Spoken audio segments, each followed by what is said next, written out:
Cette session consacrée aux projets qui sont menés par le CNPF, donc le Centre national de la propriété forestière. Juste deux mots, c'est l'établissement public qui est chargé d'accompagner les propriétaires forestiers privés. Donc nous sommes un petit établissement public de 400 personnes pour 75% de la forêt française. Voilà. Et donc nous avons particulièrement investi la question du carbone depuis à peu près 2015 pour justement aboutir aux méthodes qui vont vous être présentées. Et on a conçu la conférence avec des témoignages d'entreprises qui nous ont accompagnés lors de l'établissement et du développement de ces projets labellisés bas carbone. Et tout d'abord, on va commencer avec une intervention de Julia Grimaud d'I4C, qui est un de nos partenaires historiques sur la question du carbone, y compris dans le club carbone Forêt-Bois, et au cours du projet Vocal qui a donné lieu à la naissance des méthodes du label bas carbone. Donc elle va nous présenter déjà, mettre un peu en condition avec quelques notions de base autour de la question de la contribution, de la compensation ou de la neutralité carbone, et pour instaurer le démarrage. Voilà, je me présente, donc je suis Olivier Picard et je suis le directeur recherche-développement du CNPF. Julia. Merci Olivier, bonjour à tous, heureux bonjour. Du coup, oui, moi je vais vous dire un petit mot, alors très rapide du label, parce qu'après Olivier reviendra plus en détail justement sur le contenu des méthodologies, etc. Et dire un petit mot sur comment en fait le label peut être utilisé par les financeurs, à quoi finalement il sert, et un petit peu faire un petit point sur les débats qu'on a en ce moment, enfin qu'on a depuis longtemps d'ailleurs, sur les questions de compensation, de contribution, de qu'est-ce que je finance, comment je fais, qu'est-ce que j'ai le droit de dire, etc. Alors, en deux mots, je passe très rapidement. Donc, I4C, I4CE, l'Institut de l'économie pour le climat. On est une association, loi 1901, à vocation d'intérêt général, qui a été créée donc, à l'initiative de la Caisse des dépôts et de l'Agence française de développement. Et en gros, on fait de la recherche appliquée, pour faire simple. Donc, on produit de l'expertise à destination donc, des décideurs publics et privés sur tout ce qui est lutte contre le changement climatique, transition énergétique, sur les volets plutôt économiques et financiers. Voilà, en deux mots pour nous présenter quand même. Le label bas carbone, donc je vais passer rapidement, vous en avez déjà pour ceux qui étaient là lors d'avant entendu parler. Donc c'est un outil piloté par le ministère et l'objectif c'est vraiment de certifier l'impact de projet. Donc c'est de certifier donc, les gains en termes de CO2, on en a déjà un peu parlé par rapport à un scénario de référence. Si je mets en place cette action, qu'est-ce qui va se passer d'un point de vue du carbone? Est-ce que je vais séquestrer plus, je vais séquestrer moins, je vais réduire des émissions peut-être à l'aval de la filière, etc. Donc ça va être quantifier tout ça. Regarder du coup les différents critères de qualité donc, qui correspondent au projet. Ça, je pense qu'Olivier reviendra dessus. Et donc l'idée, c'est vraiment d'aider en fait à flécher des financements qui peuvent être des financements privés comme des financements publics vers des projets dont on est en capacité de mesurer l'impact. Ou en tout cas, on a fait un effort de mesure de l'impact. Et l'objectif aussi, c'est de déclencher des nouvelles actions. Donc comme je disais aussi tout à l'heure, c'est pas de financer l'existant, de tamponner des bonnes pratiques qui sont déjà là pour dire ça c'est bien. C'est vraiment de faire mieux demain que ce qu'on fait aujourd'hui. C'est vraiment d'engager les acteurs dans une démarche de progrès et de déclencher des nouvelles actions qui vont permettre de réduire les émissions ou de séquestrer du carbone. Alors du coup, qui est-ce qui peut financer ces projets? La réponse est globalement tout le monde, mais dans le cadre de démarches volontaires. Donc là, j'attire votre attention, s'il y en a qui connaissent bien toutes les questions de marché du carbone, de l'article 6 de l'accord de Paris, de Corsia, etc., c'est complètement différent. On est vraiment dans une logique volontaire, donc de la part d'acteurs publics ou privés qui vont décider dans un cadre de stratégie de développement durable, stratégie climatique, de financer des projets en dehors de leur périmètre. Donc c'est vraiment le point vraiment clé du label bas carbone, c'est vraiment ce mot volontaire. Après, ça peut être pour des raisons différentes. Et là-dessus, le label ne se prononce pas vraiment parce que c'est un label projet, je vais y revenir après. Ça peut être pour contribuer donc, à l'effort collectif de neutralité carbone, aider à l'atteinte des objectifs nationaux par exemple. Ça peut être dans un objectif de réduction des émissions sur la chaîne de valeur de l'entreprise, comme ça peut être dans une logique de compensation carbone volontaire. Ça après, c'est l'entreprise qui place, on va dire, ce financement de projet de manière différente dans sa stratégie. Mais le critère clé du point de vue du label, c'est que ce soit une action volontaire, que ça ne résulte pas d'une obligation réglementaire. Typiquement, les entreprises qui sont soumises au marché européen d'échange de quotas ne vont pas pouvoir financer des projets label bas carbone pour répondre à ces obligations. On est vraiment dans une autre sphère. Et là, peut-être un petit mot aussi sur des confusions qu'on peut avoir assez fréquemment sur qu'est-ce que fait finalement le label bas carbone et qu'est-ce qu'il ne fait pas. Donc, le label bas carbone, et ça c'est un point important, c'est un label projet. Donc comme je disais, ça labellise des réductions d'émissions permis par un projet par rapport à un scénario de référence. En aucun cas, c'est un label entreprise. Donc ça ne va pas labelliser la neutralité carbone d'une entreprise, la trajectoire de réduction d'émissions d'une entreprise. On ne va pas dire cette stratégie carbone, elle est bien parce qu'il y a des projets label bas carbone. C'est vraiment un label projet. Et pour tout ce qui est les démarches entreprises, il y a d'autres outils dont je pense que vous connaissez tous très bien ici, que ce soit les SBT, le Net Zero Initiative, ACT, qui vont permettre de cadrer les trajectoires de réduction d'émissions d'une filière, d'une entreprise, etc. Donc là, le label, on est vraiment sur le volet projet. C'est pas non plus un label produit. On ne va pas avoir un produit label bas carbone, on ne va pas avoir une exploitation label bas carbone, une pratique label bas carbone. C'est vraiment, on quantifie en fait l'impact climat d'une action. Et enfin, par contre, donc c'est un outil qui peut permettre de parler de compensation carbone volontaire.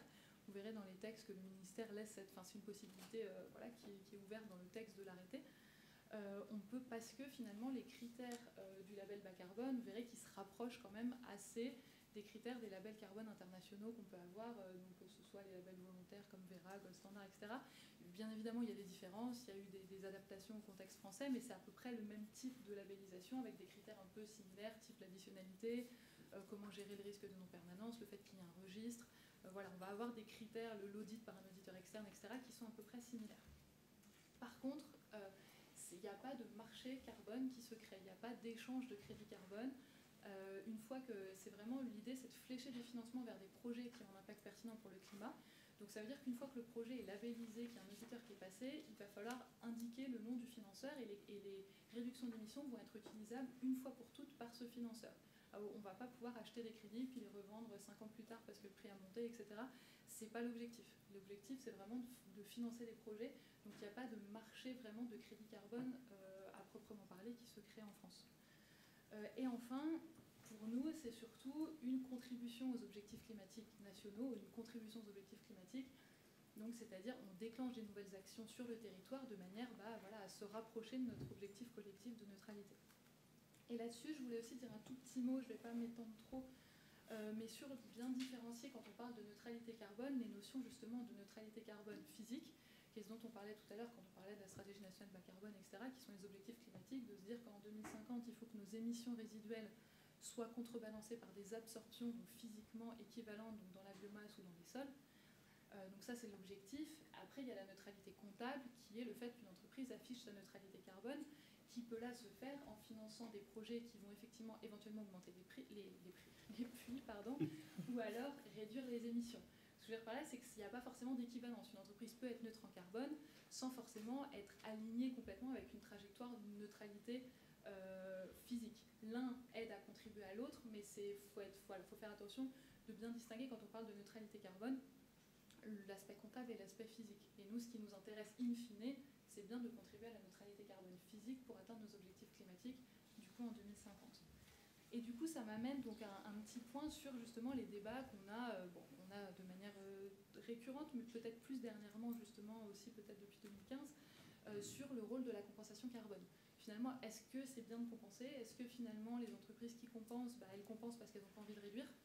Et que du coup la compensation c'est une excuse à la réduction. Est-ce que finalement, c'est vrai quand on a un objectif de neutralité carbone qui est affiché annuellement, ça donne un peu l'impression d'un objectif atteint figé à l'année N, alors qu'en fait on est sur une trajectoire d'amélioration continue. Donc un secteur très émetteur qui s'affiche neutre, forcément ça pose des questions qui sont légitimes.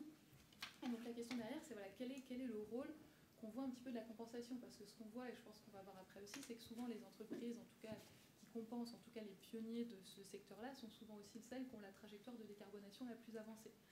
Donc on voit qu'on a pas mal de débats sur, en fait, est-ce que compenser, ça donne une incitation à faire mieux, effectivement, à aller plus loin, comme l'a dit la personne Benjamin Dicat tout à l'heure, une fois qu'on a fait tout ce qu'on pouvait, on a évité, on a réduit, on compense, parce que souvent c'est la dernière étape qui permet d'aller plus loin. Ou est-ce que finalement ça peut être contre-productif dans le sens où ça inciterait à ne rien faire? Donc ça, c'est des débats qu'on a quand même régulièrement. Et du coup, il y a des recommandations ou pas mal d'acteurs qui commencent à dire pourquoi en fait on ne parlerait pas plutôt de contribution? Parce que ça évite d'afficher ce zéro comptable, donc cette neutralité carbone comptable, qui masque un peu la partie émission. Donc on pourrait dire je contribue. Ça renvoie aussi à l'approche collective, justement, de se dire on contribue tous à un objectif commun. Donc c'est des choses qui commencent à sortir, que ce soit en France, avec notamment Carbone 4 qui propose une démarche en ce sens-là, que ce soit l'international aussi, pas forcément pour les mêmes raisons, mais le mot contribution commence à ressortir aussi un petit peu à l'international. Après, faut un point d'attention aussi, c'est que ça n'empêche pas forcément le greenwashing. L'intérêt de ces débats aussi sur les termes, c'est d'éviter le greenwashing. On peut très bien avoir tout autant de greenwashing avec le mot contribution. Donc voilà, il faut être aussi prudent. Et du coup, nous,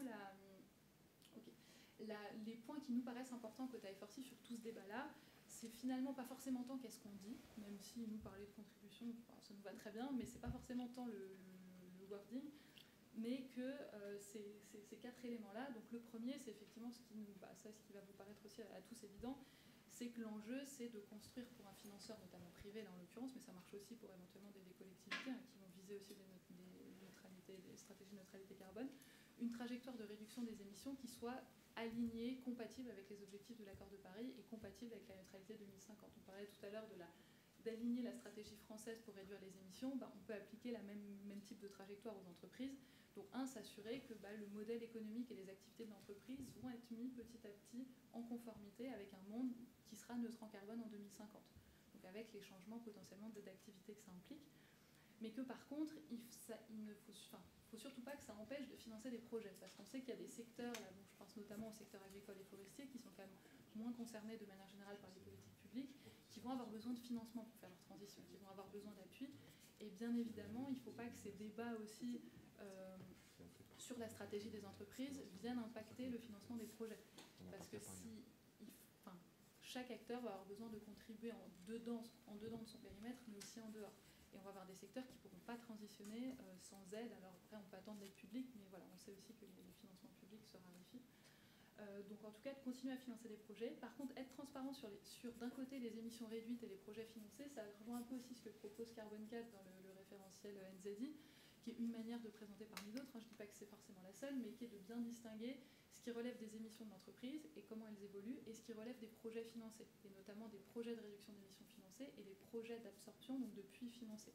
Ça, c'est quelque chose qui paraît pertinent aussi parce que ça invite à la transparence, du coup, de j'ai mes temps, je réduis temps, et je finance. Et il faut aussi, bien évidemment, financer des projets.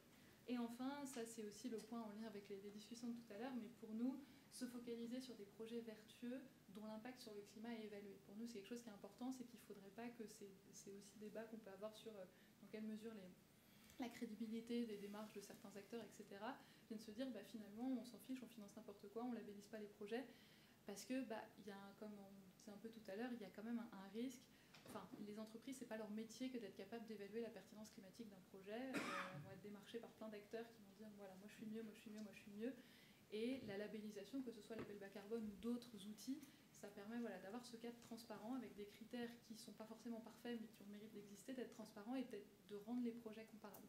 Et pour nous, ça c'est un point qui nous paraît vraiment important.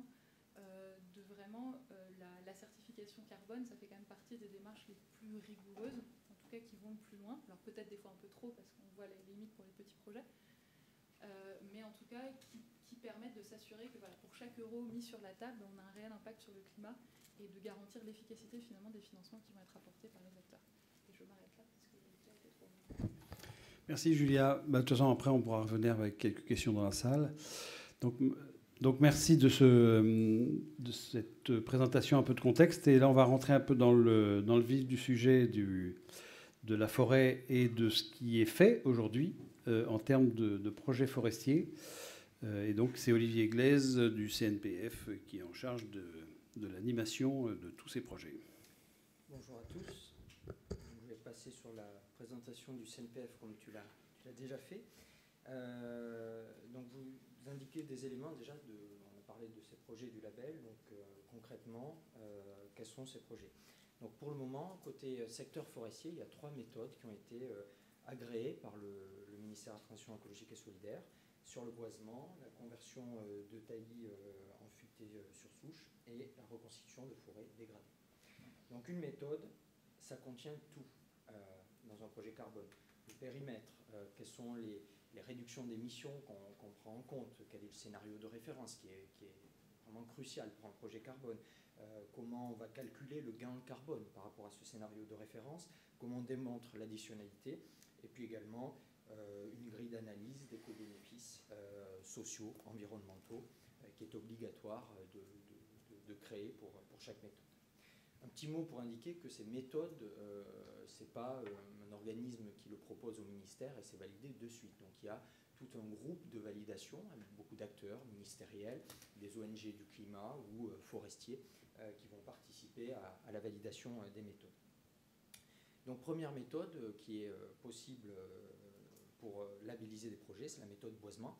Donc dans les diapos qui vont suivre, c'est que des projets qui ont déjà été labellisés ou qui sont en cours de dépôt et vous avez le financeur qui a participé. Donc là, on a par exemple une terre agricole qui peut faire l'objet d'un boisement. Donc c'est un scénario qui est possible sur cette méthode. Ou deuxième scénario, ça peut être une prairie qui va s'enfricher et qui peut être éligible au label bas carbone. Ce qu'il faut bien comprendre par rapport au label, c'est qu'on est on ne va pas faire des calculs en croix à l'arbre. On est vraiment sur une estimation du carbone au niveau de la forêt. Donc on va essayer d'estimer ce carbone-là via des tables de production issues de la littérature scientifique forestière. Donc je ne rentre pas dans les détails, mais c'est quelque chose qu'on arrive relativement facilement à calculer au niveau des forêts. Deuxième méthode sur la reconstitution des forêts dégradées. Donc là, on pense qu'avec les changements climatiques actuels, c'est une méthode qui va sûrement concentrer beaucoup de projets à l'avenir. Donc là, vous avez un exemple d'un coup de vent du 1er juillet 2019. Donc il y a un problème d'année 2019 en Haute-Savoie. Donc ça, une forêt qui a reçu une tempête peut être du coup éligible pour un reboisement. On a par exemple ici un dépérissement intense d'un taillis de châtaignier. Donc on voit qu'alors que toutes les tiges basses sont vertes, toutes les cimes sont mortes. Donc ça, c'est éligible également au reboisement. Ou encore, donc là, un projet tout récent sur l'incendie de Générac, qui est un très grand incendie dans le Gard. Une forêt incendiée, si c'est pertinent de reboiser après, peut être éligible à cette méthode. Autre cas donc d'un projet qui va faire l'objet d'une labellisation prochaine, c'est tous les dépérissements massifs qu'on peut observer dans le Grand Est, donc la forêt française. En ce moment, ensuite, notamment dans des zones qui étaient plutôt à bonne pluviométrie, on subit 4 années de sécheresse printanière. Et donc là, on a des forêts, vous le voyez dans le fond, qui sont complètement mortes. Donc là, c'est des milliers d'hectares. Hein. Donc on n'est pas sur quelque chose d'anecdotique. Et là, en revanche, c'est plutôt des projets qui sont plus anecdotiques, mais c'est pour que vous reteniez bien que le carbone, ce n'est pas uniquement planter des arbres. Ça va au-delà. On peut être sur des méthodes de changement de la gestion forestière. Donc là, vous avez un exemple, ça s'appelle un taillis. On a plusieurs tiges sur la même souche. On va éclaircir ce taillis et plutôt que de le raser tous les 20-25 ans, on va récolter la forêt de châtaigniers à 45-50 ans. Donc les arbres vont grandir en diamètre et produire de futurs parquets, lambris, charpentes. Le label permet de valoriser aussi les méthodes, permettent de valoriser les co-bénéfices. Donc on l'a dit tout à l'heure, donc ça va être sur plusieurs entrées, le socio-économique, la préservation des sols, est-ce qu'on a recours par exemple à des méthodes douces, la biodiversité, on va regarder aussi l'autochtonie des essences, est-ce que c'est des mélanges, et puis également sur l'eau, s'il y a des enjeux naturels relatifs à l'eau, on peut valoriser ces co-bénéfices. Donc le point d'entrée, c'est le carbone, c'est une variable qu'on arrive à bien estimer via des tables de production et on s'autorise à valoriser les autres co-bénéfices. On peut avoir des demandes de financeurs qui sont très sensibles au travail ou à la biodiversité. Et donc ça peut être un critère pour sélectionner des projets qu'on peut proposer aux financeurs. Un exemple, donc là vous avez dans un projet en Dordogne une mare forestière donc qui abrite beaucoup de biodiversité. Donc toute la zone un peu forestière autour a été maintenue pour cette zone. Donc on a toute une typologie de projets potentiels. Donc il ne faut pas regarder le projet en noir qui sont déjà réalisés, mais tous les autres projets, c'est des projets qu'on propose préférentiellement donc aux établissements publics, aux entreprises qui souhaitent compenser, donc selon les méthodes qui sont éligibles au label bas carbone. Et donc on essaye selon les besoins d'une entreprise. Est-ce que c'est un besoin en tonnage? Je souhaite compenser 2000 tonnes. Est-ce que c'est géographique ou est-ce que c'est par rapport à un budget de compensation ou de contribution? On adapte du coup les propositions de projets pour que ça corresponde sur mesure aux demandes du financeur. Donc sans présumer, on va vous annoncer donc prochainement donc une quatrième méthode, donc on espère d'ici la fin d'année. Donc une méthode sur la Méditerranée, notamment sur la sylviculture du pin d'Alep. Donc là, typiquement, dépeuplement dense, jeune de pin d'Alep, avec un risque d'incendie très élevé. Et l'idée, souvent, c'est connecté à des interfaces urbaines avec des métropoles. Et l'idée, c'est de mettre ça en gestion pour éviter des gros incendies. Et donc, la même typologie qu'on avait fait auparavant avec les 3 premières méthodes, on va faire des projets pilotes. Donc là, avec la Banque Postale, on va tester un projet. Ça va nous permettre d'avoir des données chiffrées, économiques, qui vont permettre d'affiner ensuite la méthodologie. Donc voilà, donc ce qu'il faut bien retenir, c'est que le label, désormais, il est pleinement opérationnel. Donc le CNPF propose cette expertise à la fois de développement pour des nouvelles méthodes. Alors on ne va pas travailler sur 3-5 méthodes à l'année, mais on va essayer à l'avenir de continuer ces efforts pour qu'il y ait d'autres secteurs et d'autres itinéraires sylvicoles qui puissent être labellisés bas carbone. Donc actuellement, 17 projets labellisés sur les 34 du label et 100% des projets financés. Donc on est à peu près dans les temps. Donc je laisse la parole à Olivier qui va donc présenter des initiatives d'acteurs. D'accord. Voilà, donc vous avez le contexte. Maintenant, nous allons passer au témoignage de trois représentants d'entreprises qui ont participé à certains projets dont vous avez eu l'illustration. Donc je commencerai par présenter Laure Mandaron, qui est directrice de la RSE de la branche service courrier colis de la Poste, et qui s'occupe de tout ce qui est compensation CO2, neutralité carbone, de tout ce qui est des activités du courrier. Et pour nous, c'est un partenaire historique dans le label bas carbone, qui nous accompagne depuis 2015 et qui a financé quasiment la totalité, 13 projets sur les 17 qui sont aujourd'hui financés. Ensuite, présenter Philippe Hainaut, qui est professeur à l'Université Paris 1 et à l'Institut d'administration des entreprises à Paris, et qui est professeur de sciences de gestion et membre du comité RSE de l'IAE. Voilà, et votre champ de recherche, c'est essentiellement sur l'économie sociale et solidaire.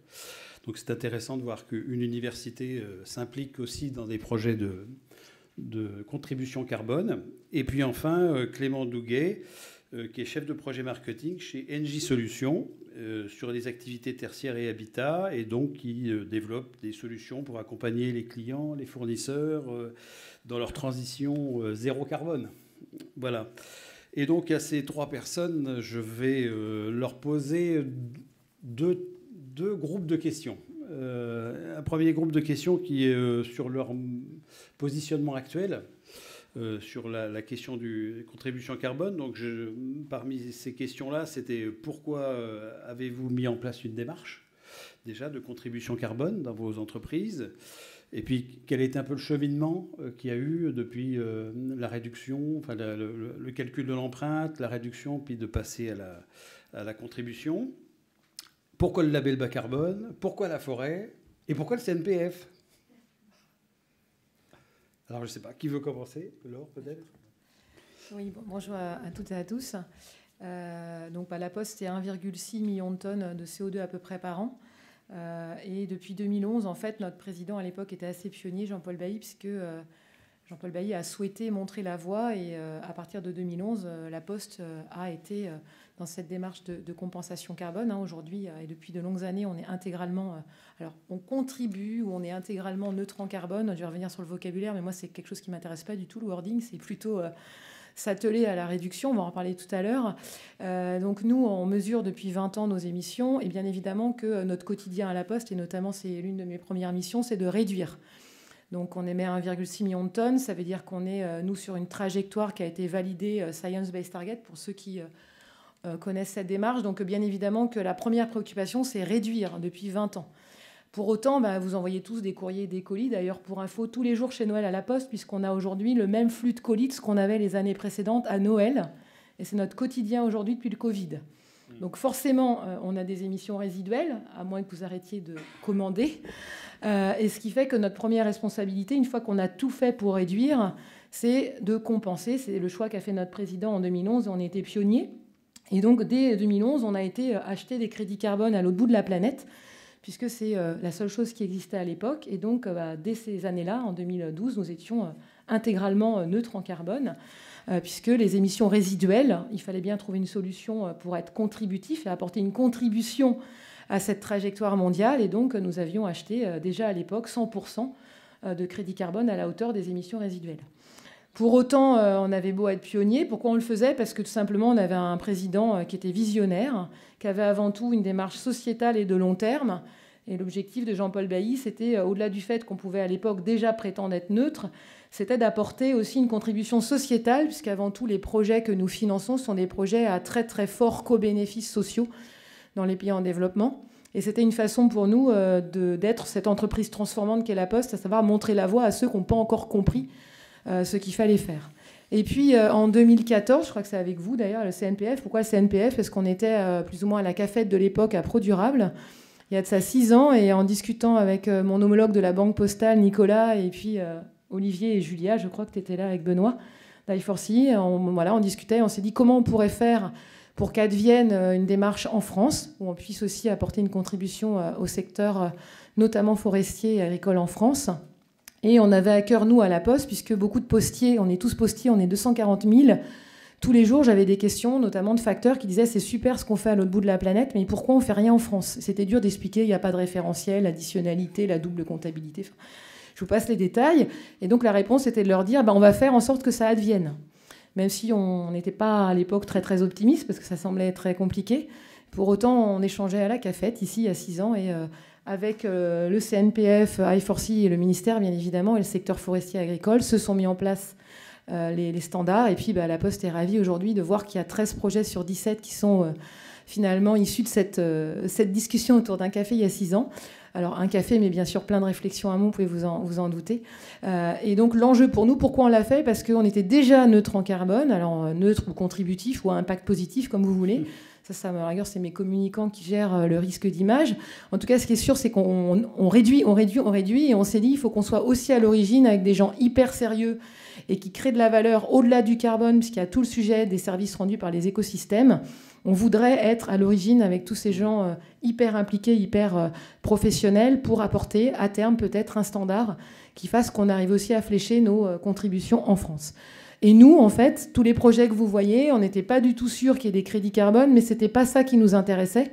En fait, c'était plutôt l'idée d'être pionnier et d'être un acteur qui apporte sa contribution, finalement, à un monde meilleur, avec des standards français qui puissent apporter une envie d'agir auprès d'entreprises et d'organisations qui, aujourd'hui, on est ravis, se mobilisent, puisque tous les jours, j'ai 4 à 5 coups de fil d'entreprises, des très grandes, des petites, des écoles, qui me disent comment vous avez fait, et ça a donné envie à d'autres d'agir.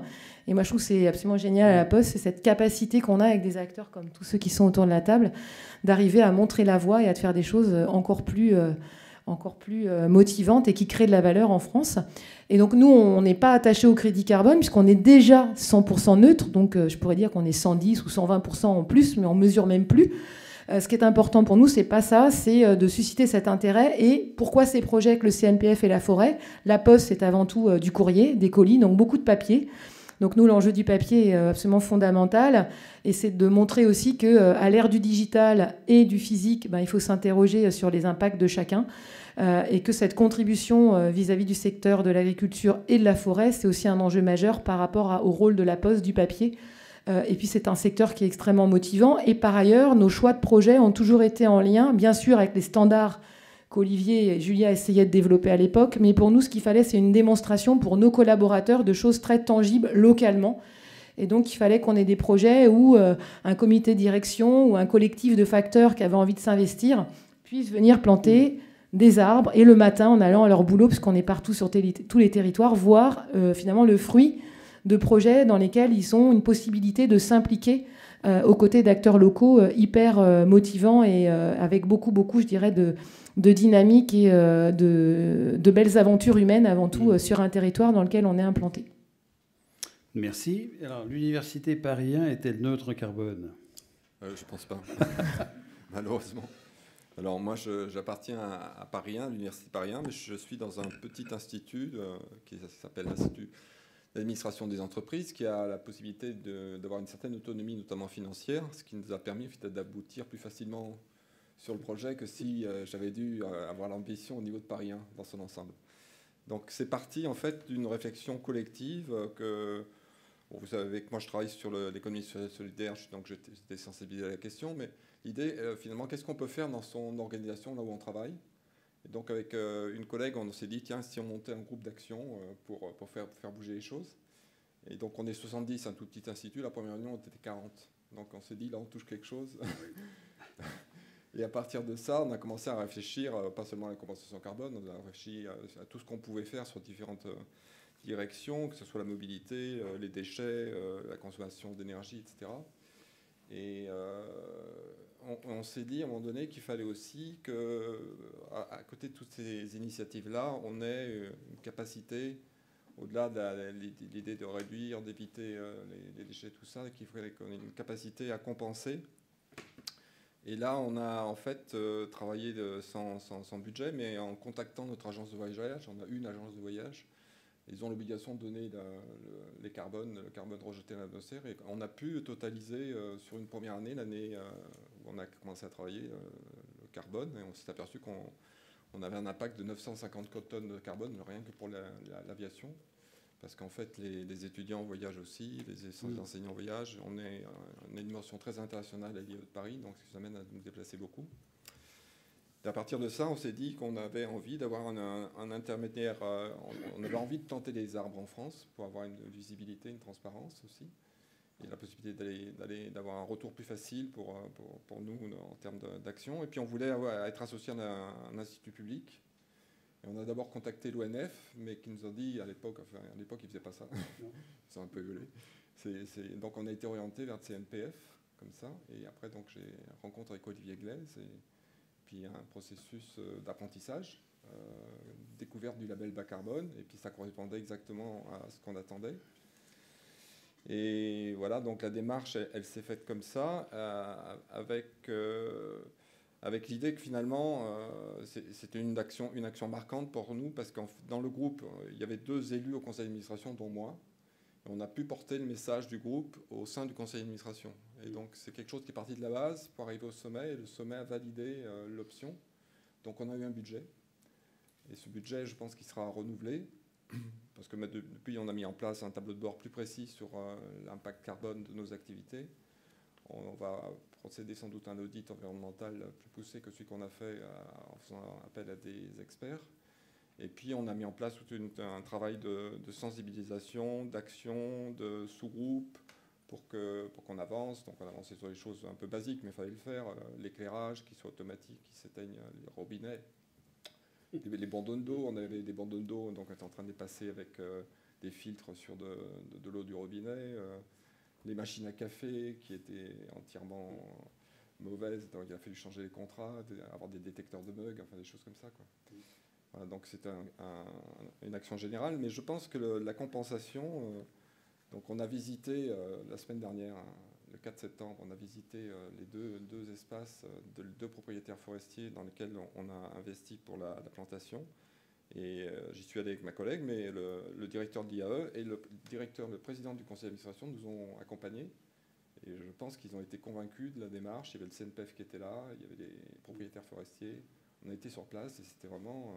j'ai senti quelque chose bouger, quoi, en termes de compréhension. Donc il n'y a pas seulement l'enjeu de compensation, il y a aussi la capacité, je dirais, pédagogique, heuristique, au travers de ce projet, à faire bouger les positions et les mentalités. Et découvrir la forêt. Et découvrir la forêt.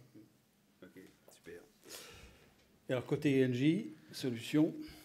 Et ben de notre côté, donc ENGIE Solutions, on est une filiale, enfin la filiale en France d'ENGIE qui propose des services aux entreprises et aux collectivités.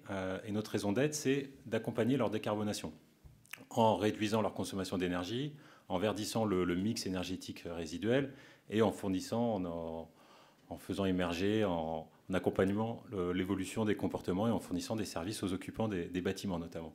Et donc, autour de cette raison d'être, évidemment, on s'est mis, au-delà de la réduction de la consommation énergétique, à mesurer, à estimer le potentiel de décarbonation de nos offres pour les clients. Et on a eu des demandes pour aller de plus en plus loin. Donc à la fois de nos équipes, il y a eu des initiatives locales de certaines équipes commerciales ou agences qui, en rebond à des attentes clients, on proposait de la plantation d'arbres par-ci ou du crédit carbone par-là. Donc on a vu remonter un certain nombre d'initiatives plutôt locales. Donc moi je suis au niveau du siège, de la direction marketing. Et également on a senti une attente forte des équipes en interne pour être en accord avec cette raison d'être. Donc ne plus être uniquement sur un angle énergie, performance énergétique, mais aller au-delà et avoir des engagements sur le carbone.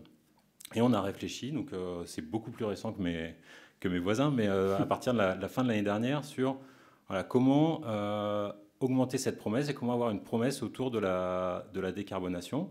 Donc on s'est nourri notamment de la littérature, de la Net Zero Initiative. On a découvert j'ai découvert à titre personnel les mécanismes de compensation volontaire, le label bas carbone, les crédits internationaux.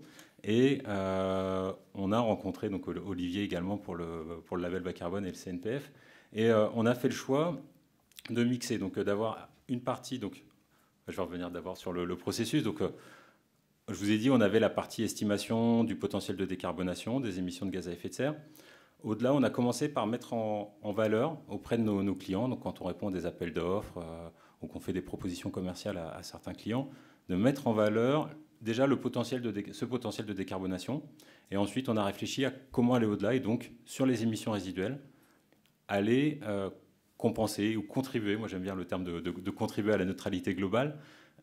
Et donc on a découvert d'un côté les crédits internationaux, les Gold Standard, VCS, et qui avaient un certain nombre d'avantages, qui étaient très normés, et mécanismes établis. Mais il manquait, en tout cas pour nos métiers qui sont en lien avec des collectivités locales, avec des entreprises implantées localement, il manquait cette composante vraiment locale qu'on a trouvée dans le label bas carbone. Donc il y avait cet avantage de fournir une composante locale, également via notamment les méthodes forestières, de permettre d'être un financeur présent dès le départ du projet. Donc de contribuer réellement à faire émerger ce projet et non d'aller acheter des crédits sur un marché établi. Donc on trouvait ce mécanisme vraiment complémentaire du mécanisme international. Et on a donc rencontré Olivier Glaise en fin d'année dernière, qui nous a présenté le CNPF, la méthodologie carbone, le label. Et on a mûri, à l'instar de Philippe également, on a énormément progressé sur la connaissance de la forêt, de ses bénéfices en termes de carbone et de ses co-bénéfices. C'est ce qui nous a également attiré sur des projets de forêt, c'est de ne pas être uniquement sur l'achat de crédit carbone ou de réduction d'émissions, mais d'aller au-delà, de contribuer notamment sur les critères de retombées socio-économiques pour les territoires. On sait que c'était aussi en rebond avec des attentes de nos clients et tous les enjeux de biodiversité, de protection de l'eau, protection des sols.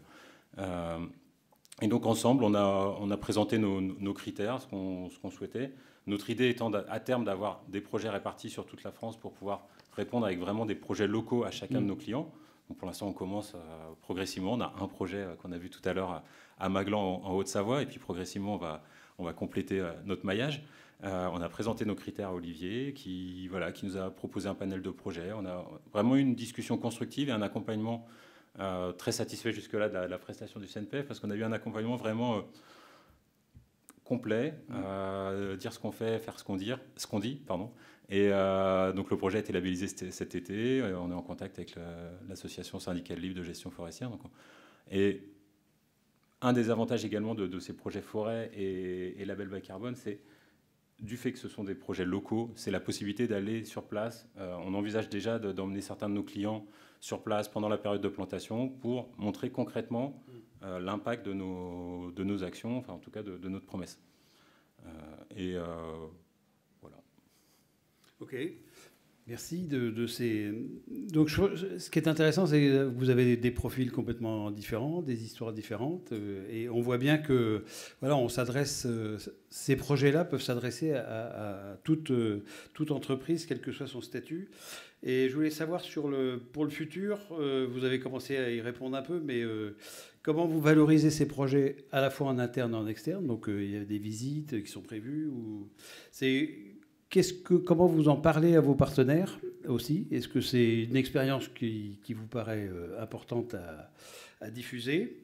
Et puis, du point de vue un peu stratégique, pour vous, le fait de s'engager comme ça dans des projets carbone, c'est à la fois d'anticiper aussi des obligations futures qui risquent d'arriver dans vos secteurs d'activité, ou c'est vraiment une démarche, je dirais aujourd'hui, volontaire? justement. Alors, si je peux continuer, ce qui est compliqué... De manière peut-être synthétique. Parce que oui.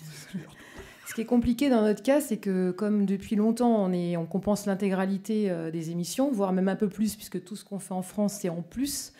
Contrairement à mon voisin, la difficulté pour nos commerciaux, c'est que comme on l'offre à nos clients, et c'est gratuit, entre guillemets, depuis 2012, c'est difficile de lui donner une valeur aujourd'hui.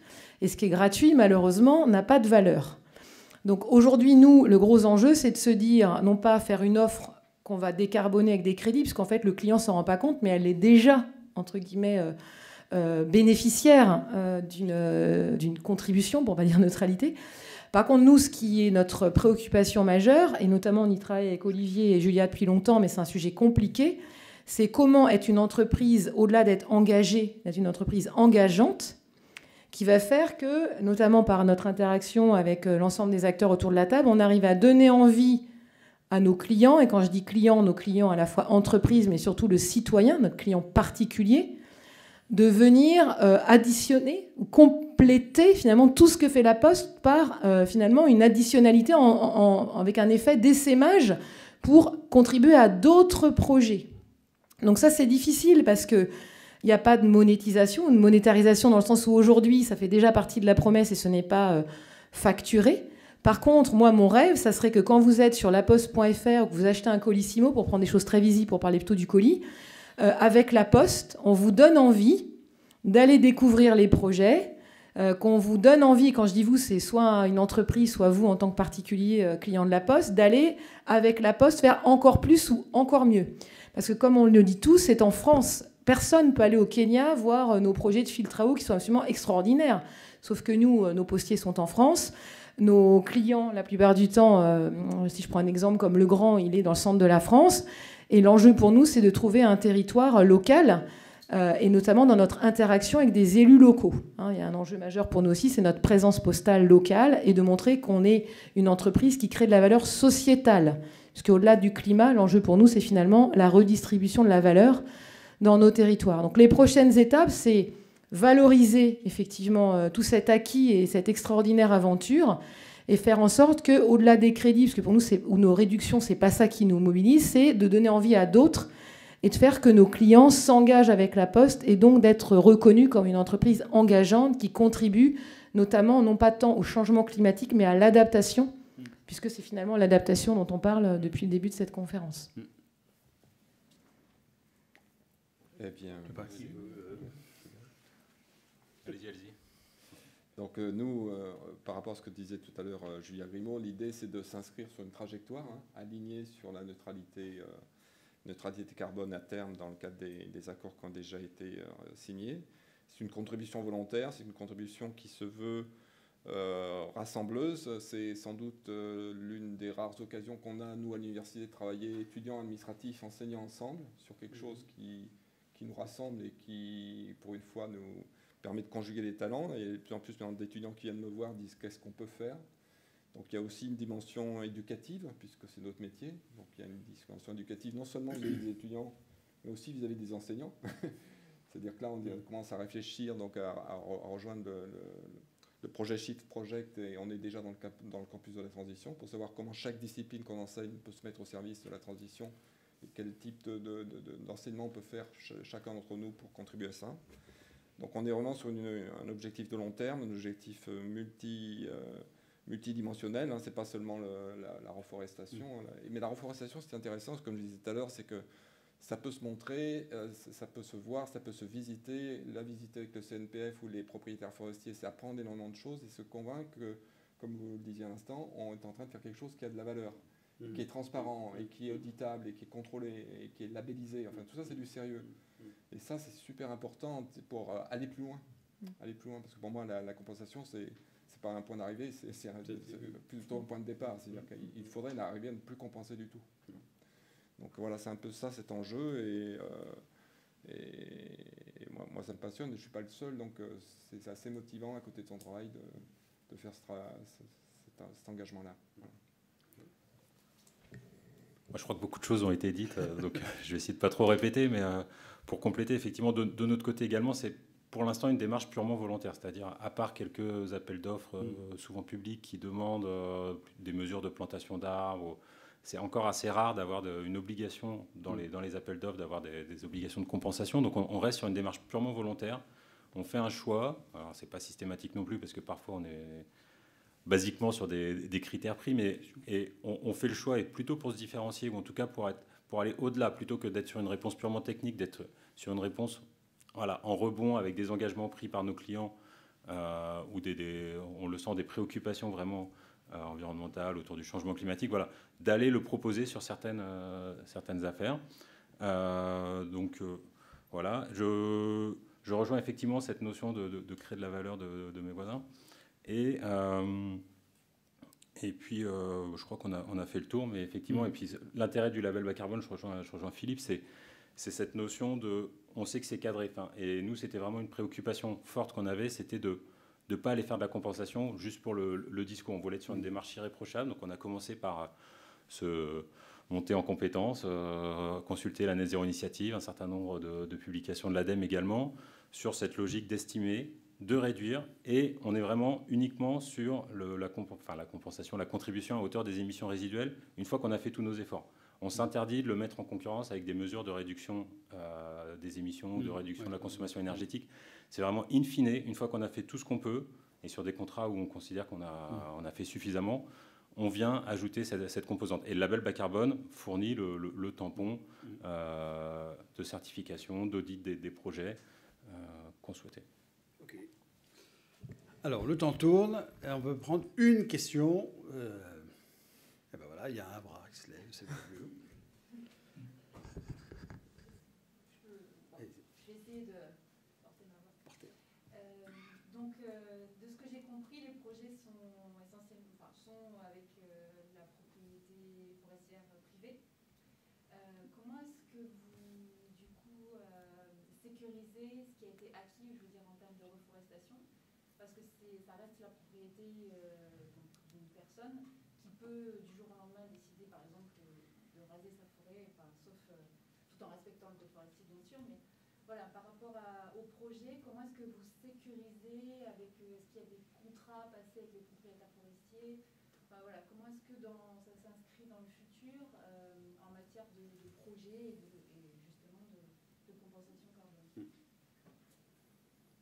Alors, moi, je peux commencer à répondre, et puis après, il y a, de la part des propriétaires forestiers, donc les projets labels bas carbone sont adossés à des documents de gestion durable qui sont agréés par le CNPF, justement. C'est une de nos missions qui est d'agréer les plans de gestion.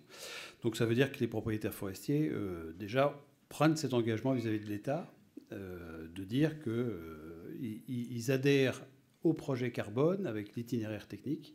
Et après, il y a un contrat qui est passé avec l'entreprise qui finance. Tu veux compléter ? Ça, il y a un engagement également qui est porté sur l'équivalent de CERFA qui est déposé au label bas carbone, donc une sorte de CERFA avec des engagements. Donc là-dessus, il y a des engagements notamment sur la durée. Voilà, il y a également un contrôle de la propriété des parcelles, cadastrales, si c'est un projet qui a eu un incendie ou une tempête, on va montrer l'état avant, l'état après, prouver les sinistres. Voilà, il y a plusieurs pièces complémentaires pour avoir la complétude du projet.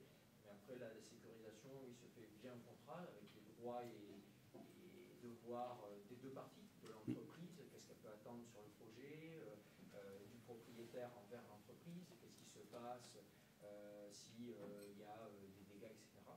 Et ensuite, il y a au niveau de l'équivalent de CERFA depuis le projet, donc un engagement sur la durée.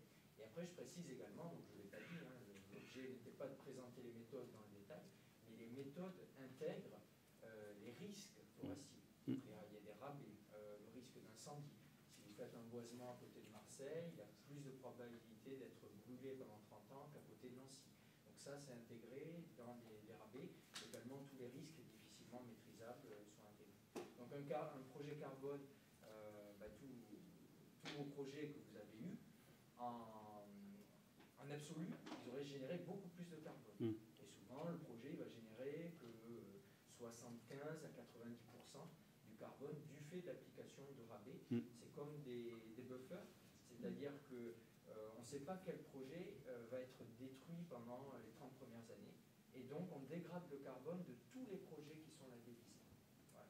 Et donc, ça, si un projet du coup, qui est détruit, ça ne remet pas en cause, puisqu'on a dégradé le carbone sur tous les projets. Ce qu'on espère pas. Voilà. Merci de votre attention. Et après, si vous... Je ne sais pas s'il y a une conférence après ou pas. Oui. Non. D'accord. Bon, si vous avez d'autres questions, on peut les prendre comme ça.